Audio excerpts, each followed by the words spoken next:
বিজের আলো মাখিস না চোখে মুখে, না হলেও খুব চুপি চুপি মাখ পাছে দেখে ফেলে লোকে।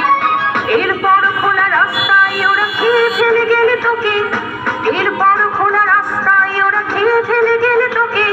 প্রশাসন শুধু হাততালি দিয়ে বেশ্যা বলবে তোকে। চিৎকার করবে দেখি কত দূর বলা যায়, আমাদের শুধু মোমবাতি হাতে নীরব থাকার দায়। চিৎকার করলে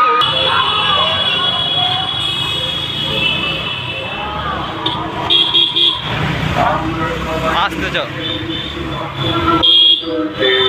বলা